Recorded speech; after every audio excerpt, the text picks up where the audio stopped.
See, a relationship based on achievement brings one of two things. It either brings anger or anxiety. Anybody angry?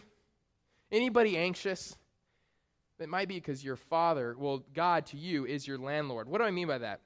When it's based on performance, when it's based on achievement, when you pay your rent, you expect God to give you what you ask. Okay, so bear with me. So you paid your rent, now you go to your landlord. Okay, give me the goods and services that I've asked of you. When you've done your good deeds, when you've done everything you think that a Christian is supposed to do, when you babble, when you do all these different things, you say, okay, God, now you have to answer my prayer.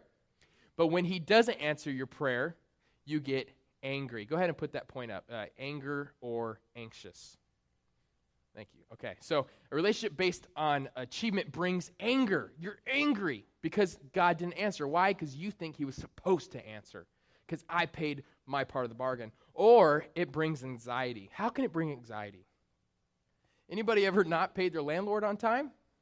That's a lot of anxiety, right? You just avoid him at all costs. You say, oh no, there he is. That's what the landlord was telling me. He says, man, if somebody's behind on their payment, they are nowhere to be found. You know, he's like, looks everywhere for them. They are gone, right? They hide under the basement.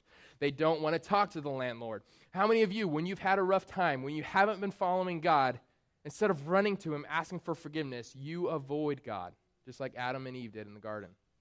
That's what pagans do. Christians are called to immediately approach him with confidence.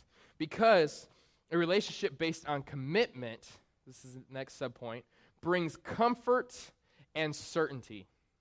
A relationship based on commitment brings comfort and certainty. What do I mean by that? A child is comfortable in the house, right? I love when I don't anymore, but when I come home from college, when I'd sleep at my parents' house because I didn't have a place here in the summer, I slept so well. How come? Because I knew that Dad protected the house, right? He has all sorts of guns, so I don't have to worry. You know, at CBU, it's like I hear something. I'm like, oh my gosh, I'm not allowed to have guns on this campus. What do I do? You know, and so when I'm at Dad's house, you know, like nothing. I am so comfortable because I'm not the man of the house right now. He is. You take care of it. You kill him. I'll keep sleeping, okay? And so we have this comfortability about it. When we mess up, we're comfortable because God is there for us. And we have this certainty. We're never worried if he's no longer going to love us. When we mess up, we can be certain that God will never leave us and he will never forsake us because he is our Father. That's beautiful. That's the power of the gospel. See, our relationship needs to be based on commitment.